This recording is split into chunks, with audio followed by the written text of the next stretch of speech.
Y'all want to see a dead body? His name's James Horner. And apparently his bones glow in the dark.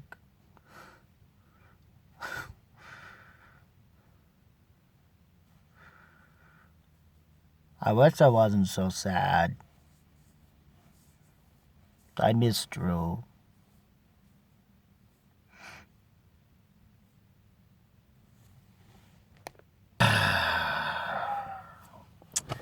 Yeah. What up, Schmoedown Rockers? So,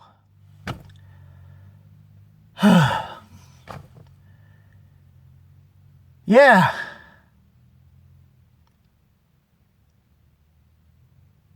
That cutscene happened.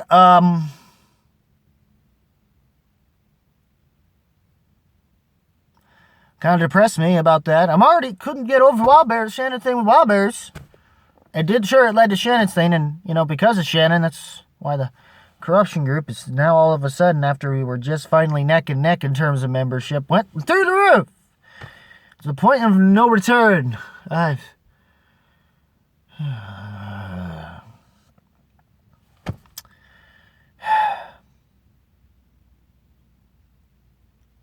of makes you question things you do for your own community. But anyways, regardless of that, given, movie guys, more specifically Paul Preston, has kind of been one of the few legitimately Schmoedown pros that are sort of supported, or at least that I know of, that have subscribed to this channel and have been somewhat supportive. But he does it for everybody, and I guess Smets kind of does the same thing, but I think he's been more of a different story with him since reasons. And Dungeon Head still for life. Den's probably my number 3, number 2, depending on... It might flip-flop between them and Usual Suspects, but number 1 will always be Dungeon for me.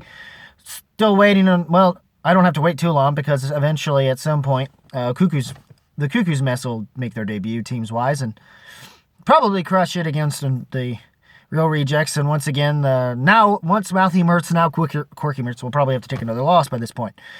That's my guess on that one. But as far as the matches that have happened in terms of the teams and singles, we have the teams, the one that most people were expecting going into this, that is a big high caliber match and more idealistically a match in terms of the players themselves. The team that only makes sense for these guys being the team of Paul Preston and Tom, both formerly of the Movie Guys and Looney Bin. Now it's just or is it Paul and Tom? Tom and Paul, I think. That's the thing that's even more confusing, because some people will say the other way around when it's this way, and it's just going to confuse people more. But and Den's, I guess, more tweener, but still kind of heelish, and I guess you could say their characters are supposed to be, but they're not. They're kind of still more likable compared to most in some ways. Especially when you know a little bit more about Paul Preston and a little more about who Tom actually is, or at least this Tom. Unemployed game podcast thing or whatever. Check that out for Tom. Anyways, which I need to do myself more often than not. But anyways, the match itself is one of the best. Hold on, sorry about that. Is a good one. I didn't think at first, because I was really banking on the Tom Paul thing, and it kind of was. It does make Tom look like a weak link, but I also think it's just that Grayson, more so Kate Mulligan at this point, is trying to figure out things with them right now. So,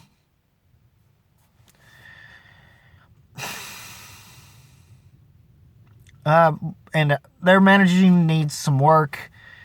They're still trying to figure each other out, and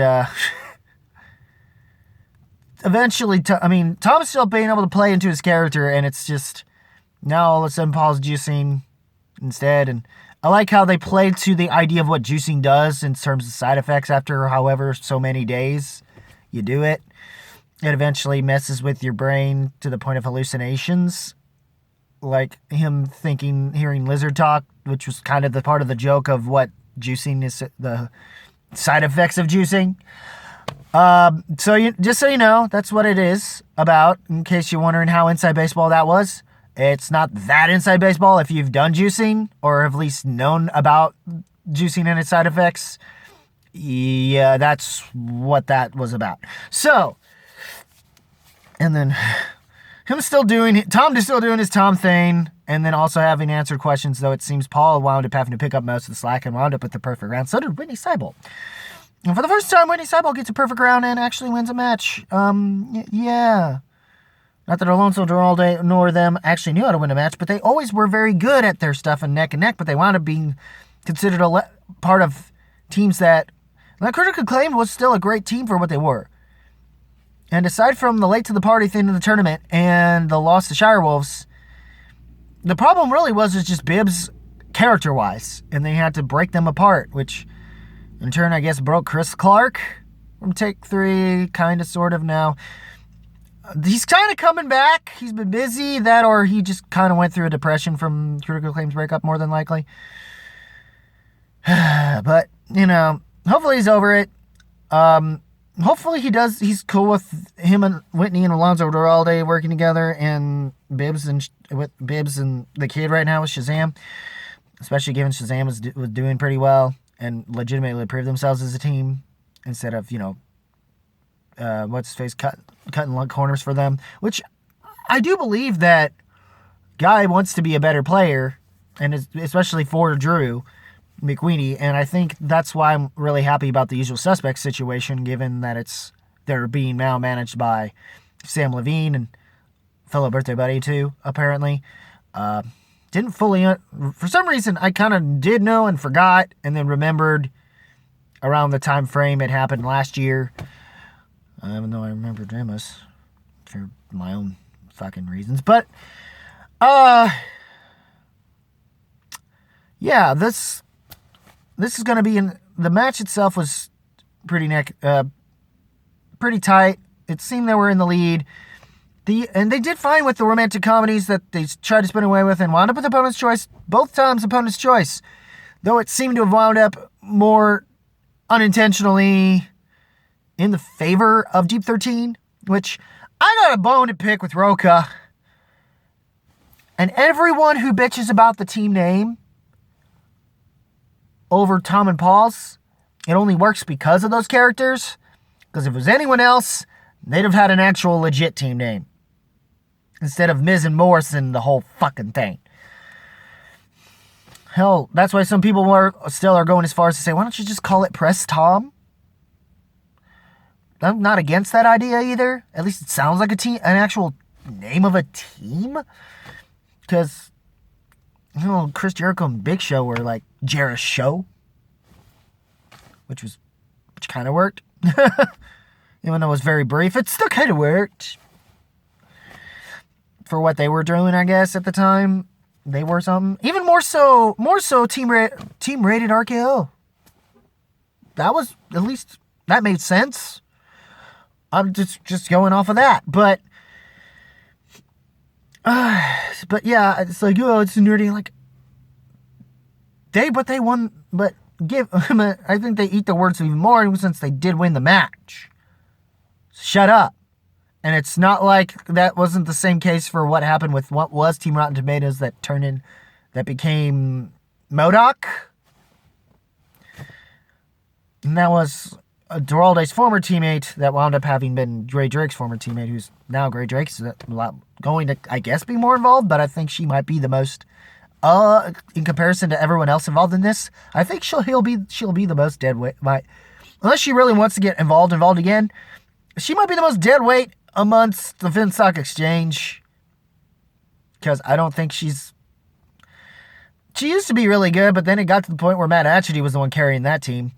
To the point where him and Alonso were doing really, really well, and up until the weird incident with the family and I'd feel bad for a little more for Alonzo than Matt Etchity.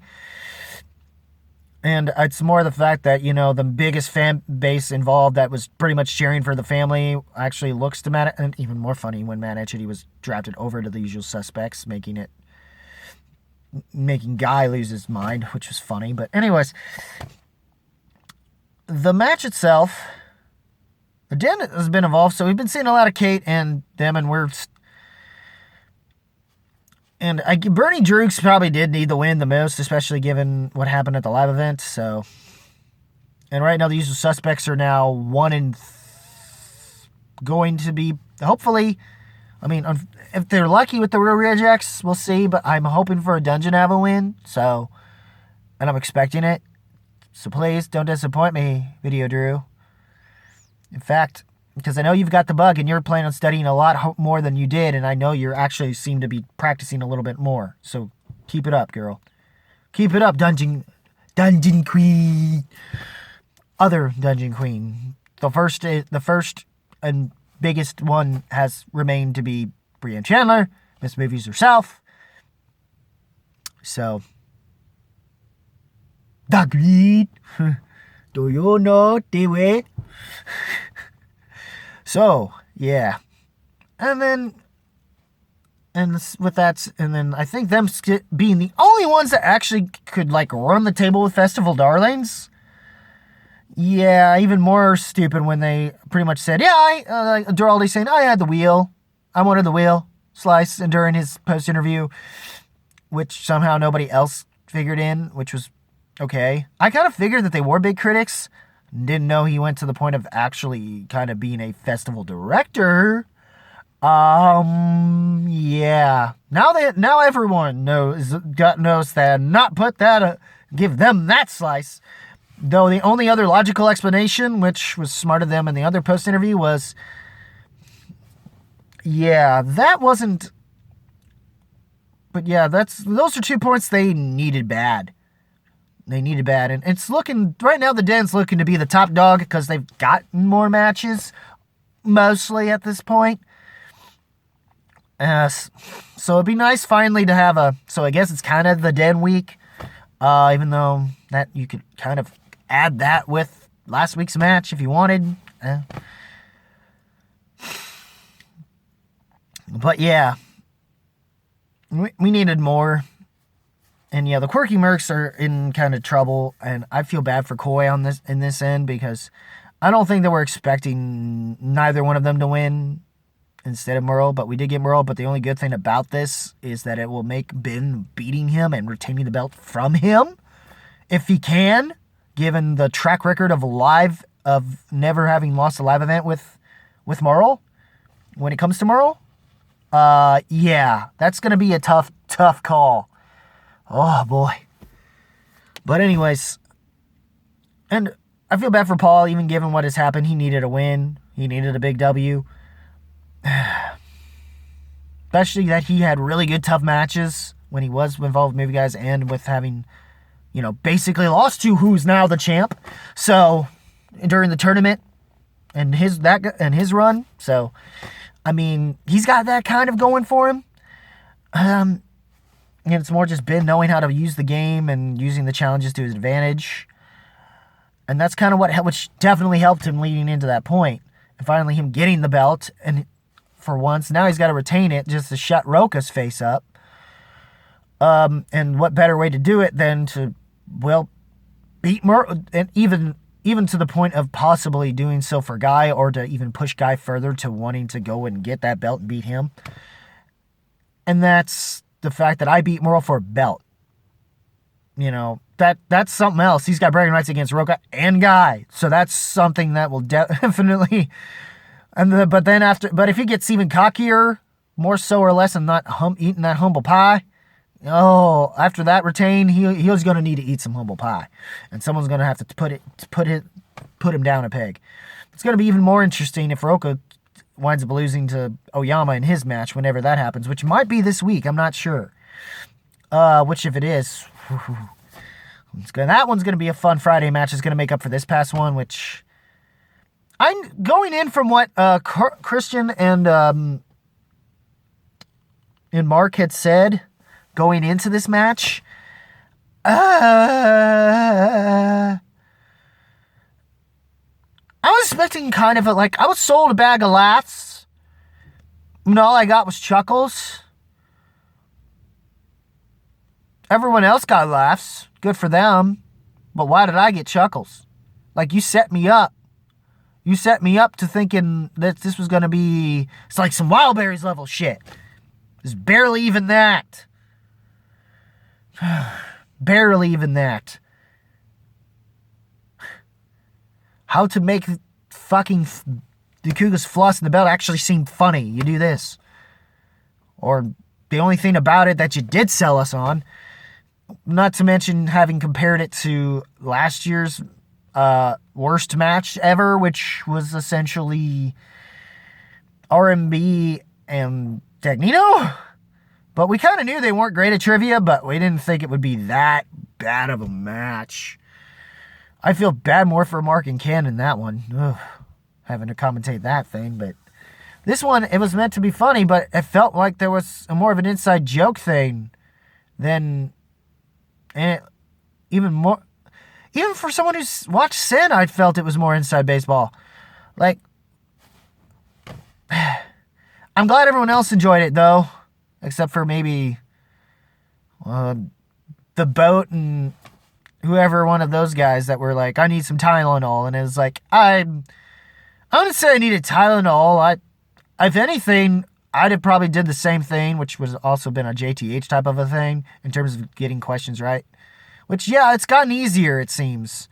And it's gotten to the point where it becomes where the sports element with the factions and the WWE elements are starting to be more of a thing with this season as opposed to the actual trivia itself. But it's not that it isn't good or anything. It just doesn't feel as have the... I mean, we're early in the season, though. But given the live event and then trying to follow that up, despite the Tom and Paul versus Deeper 13 match living somewhat up to that, the Sheridan Somerville, it's more disappointing because when Somerville's last match was freaking...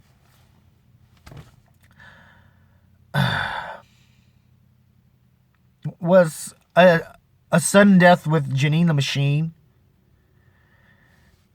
Now, if she does, she needs to try. She needs to try. It's not just showing up. It's not just showing up to be there. It's just when it came to the match, she wore it. And Brett took advantage of that as much as he could, even with having pulled basically Makuga, Stacey Howard types of guessing out of his ass. And I wish he would have, since he's supposed to be part of a heelish faction, and he can't really pull it off. And I wonder if him being the nice dude, and then, Kate having to try to do her heel thing, like, what are you doing? Just, that's the only thing about it that's kind of funny, I guess. And it was like 11 to 10, I guess. It was in double digits, which was something you couldn't really say about that Dagnino match. Yeah. So as far as even as a scoring, and I guess as a match, is a little more entertaining, but I wouldn't say it's on the level that Harloff was saying. And I think it's like, maybe the behind the scenes were way more fun than what actually we got out of the match, but yeah, I wasn't feeling it. Other than maybe Brett, maybe like things for Brett. Just good for you, Brett. Good for you. Hell, that was probably the match that Dan wasn't expecting to get a win out of. Hell. And the real question is, given that this at stake it was going to be which of the Sin members were going to wind up facing each other, and now with the way this is set up, because I think they were hoping for Bonnie to win, and Bonnie didn't even... she may have showed up for the match, to be in the match, but in terms of her match skills compared to what she had been in previous matches, even though she lost, it was pathetic. It was kind of pathetic. She did get... it took a while to get going for her, I guess. It got better, and she was able to tie the match. which changed itself up a little bit. And I'm like, the first question, my God, that's what makes it, that's what you, when you know it's not going to be for the trivia guys. But I feel like free Brit, but I feel like somebody should have told you to bring out your John Voight, and it would have been made great for heel stuff. It would have worked. It would have worked. Trust me, you should do that. You should totally do that. But yeah. And I do hope that, and